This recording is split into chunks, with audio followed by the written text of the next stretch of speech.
कहानी बताता हूँ, देखिए ध्यान से, आप सारी चीजें भूल जाएंगे। क्या कि मेरे पास एक उदाहरण है सर, शेर का, देख जानते हो आप लोग? यस सर जी। हाँ, और एक सुंदर सा एग्जाम्पल है सर गाय का, और एक ये एग्जाम्पल है, क्या लिखा है? सुअर है ना? एक और एग्जाम्पल ले क्या? जी। यस सर है? जी। ले ले ले यस सर जी। ले कि ना यस ले? सर जी। किसका ले ले? चूहा का पिया का सर जी। चलो डीओ जी साहब ले लें।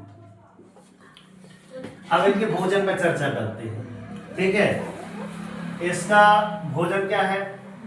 मांस मछली है ना? क्या है? मांस मांस, ठीक है?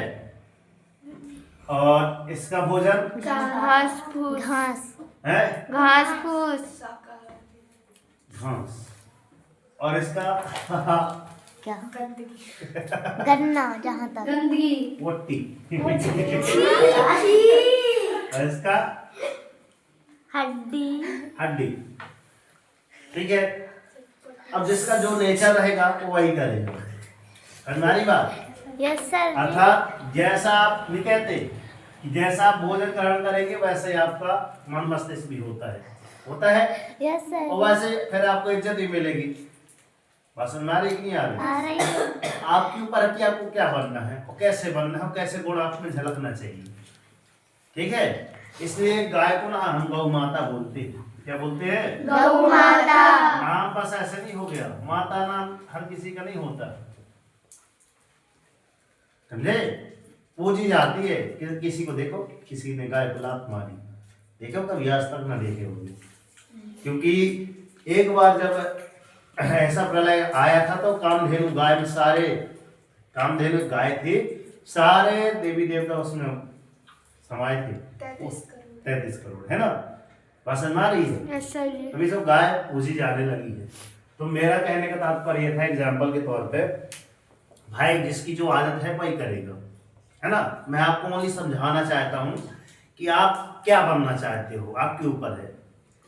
शेर बनना चाहते हो, कुत्ते जैसा व्यवहार होना चाहिए आपके अंदर, कुत्ता बनने की बात नहीं कर रहा हूँ मैं, कि आपका नेचर की बात कर रहा हूँ। किसकी?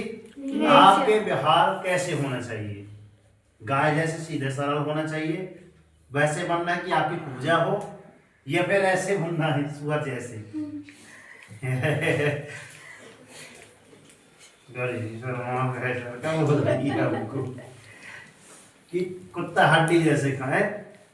तो मतलब मेरा कहना का तात्पर्य यह है कि आप कर्म करो ऐसा कि आपका एक नाम बन जाए, है ना? चलो ऐसे कि आपकी कदमों के एक निशान बन जाए, क्योंकि जिंदगी तो हर कोई काट लेता है दोस्त, कि चलो ऐसे कि आपकी एक मिसाल बन जाए।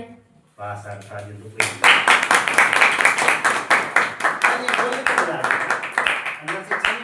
होती है सर, बजाने वाले थे। मेरी बात समझ में आ रही है?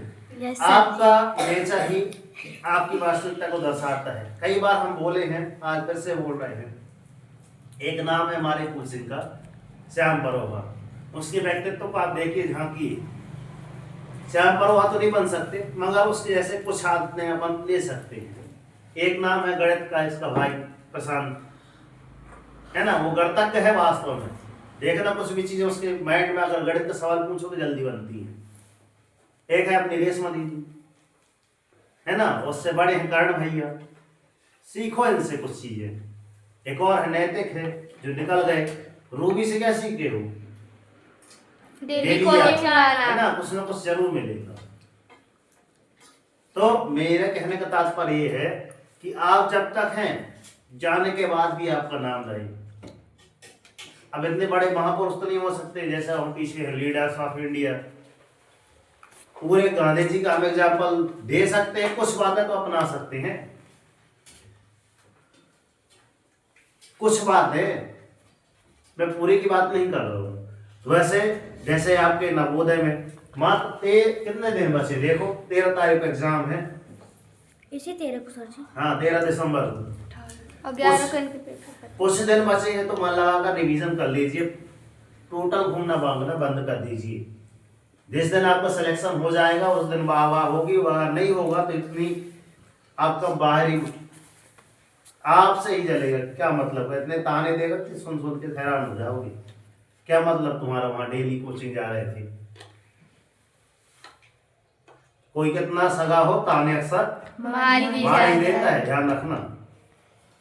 फिर कहोगे गुरु जी सही बोल रहे थे। तो अभी भी समय है, कुछ दिन बचे हैं, कुछ दिन में अपन ऐसी तैयारी कर लें। 15 दिन अभी बहुत है। कोर्स अपना पूरा हो चुका है, 2-3 बार हम पलटा भी चुके हैं, रिवीजन भी हो चुका है। ठीक उसी प्रकार आपका मॉडल में यहाँ पे कुछ मोटिवेशन क्लासेस भी लगी थी। क्या है, स्मार्ट तरीके से पढ़ाई कैसे करें। 5 तरीके मैंने सरल से बनाए थे। क्या, एक सरल टाइम टेबल बनाए जो आप कर सकते हैं। ऐसा नहीं कि हमने बताया टाइम टेबल बनाओ और चाहे जो कचरा बना के रख लिए, पर दोबारा लागू नहीं होता है। और लागू हो रहा है तो 1 हफ्ते तक लागू हो रहा है हमसे, और उसके बाद फिर ढीले ढाले होते हैं। फिर क्या लिखा था, प्रतिदिन डेली टेस्ट लगाकर रिवीजन कर। क्या आपने लगाया डेली टेस्ट, रिवीजन किया, नहीं किया तो क्या मतलब, फिर हमारे बताने का इधर आधे घंटे 1 घंटे क्लास लेते हैं। फिर क्या लिखा है, सोनल कोचिंग क्लासेस का पूर्ण होमवर्क पूर्ण, जब तक ना हो तब तक कोई खेलने या अन्य कार्य में न जाए। क्यों, यहाँ पैसे देकर पढ़ने आते हैं माता पिता, है ना। माता पिता पैसे लगाते हैं, फ्री में पैसे नहीं आते।